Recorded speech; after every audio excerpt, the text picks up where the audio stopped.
What's going on, my beer swilling, backwards baseball cap wearing hockey fans? I'm here to bring you an update on Patrick Kane right here on Shot from the Point Hockey. A little stripped down production wise. I'm on vacation, so you're gonna have to deal with it. First thing I want to talk about, I'm going to bring you up to speed, and everything's pretty much Patrick Kane. First and foremost, Sports Illustrated. Sports Illustrated has taken a statement from Patrick Kane's alleged rape victim's friend. What they have said is that Patrick Kane's alleged rape victim's friend, or alleged rape victim, went with a girlfriend unwillingly back to Patrick Kane's house. Now, unwillingly might not be the best choice of word, but she basically wanted, she didn't like the idea of her girlfriend going home alone with these two guys, Patrick Kane and Patrick Kane's friend, back to their apartment alone. So she kind of did what any good girlfriend would do and kind of accompany her, which is always a good move. I think that's looking out for a friend. I think that's that's what you're supposed to do with your friends. You gotta look out for each other.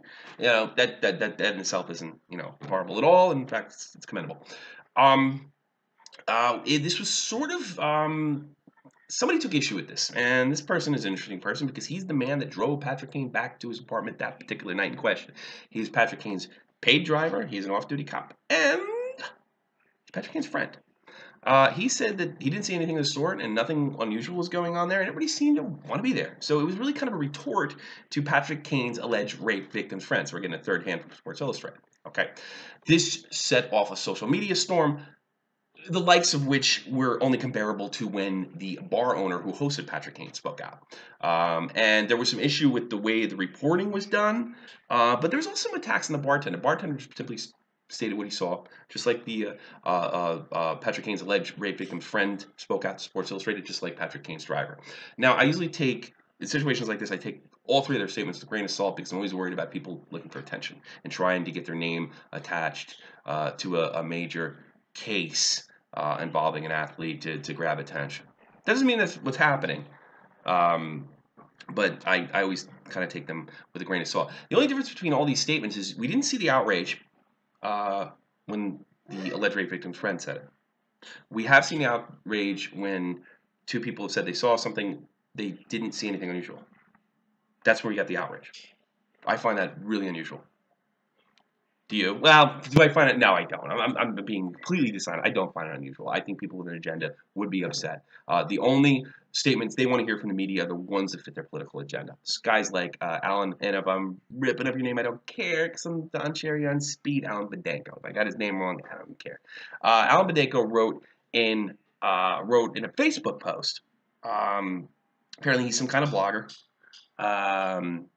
I guess he works at dailypublic.com from what I can see right here. He posted his own thing on Facebook, and Patrick Kane's lawyer kind of got involved, which I think was really stupid, but I'll get into this in a minute. Because Bedenko poisons the well with his first statement. He shows that he has a political agenda, and he shows what he already believes right off the bat.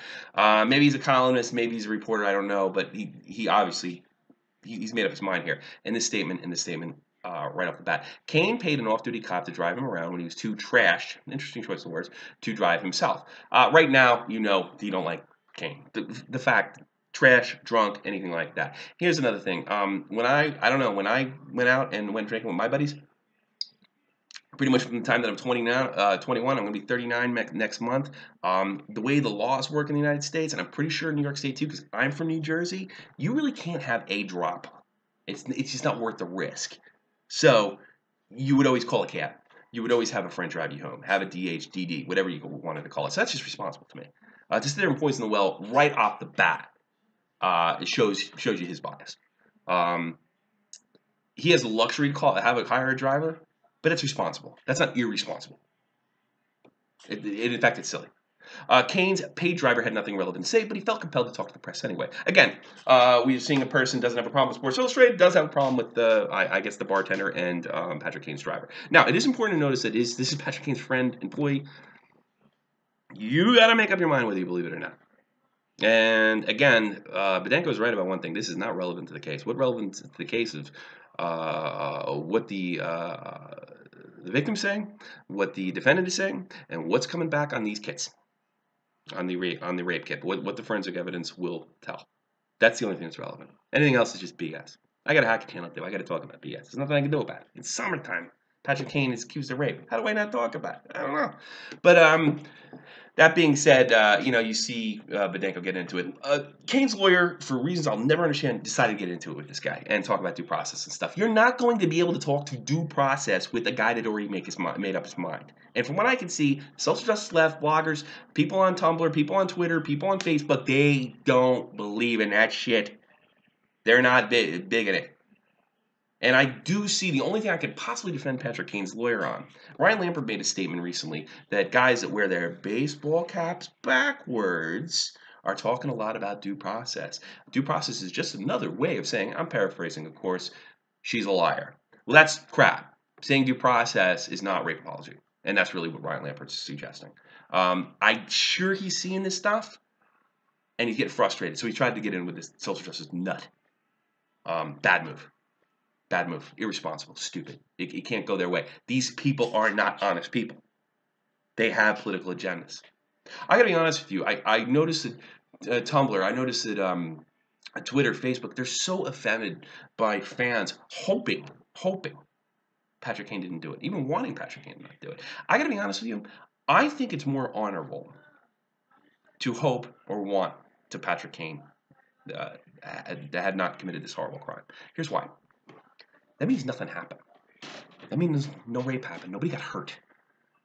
Now, at the same time, the alleged victim needs her day in court. She needs to be able to talk to police. And you have to give her the benefit of the doubt. But we have a due process. We have to give Patty the benefit of the doubt, too. So what that's going to do is it's going to create sides. I believe Pat didn't do it. I believe she's telling the truth. And there's nothing wrong with saying either. There's nothing wrong with going in the media and telling them what you saw, assuming that in your heart, you're trying to help. You're trying to help things, not hurt things. So far, all the people, the bartender, the friend, the driver, I really don't have a problem with what they did, but I am taking all three things with a grain of salt.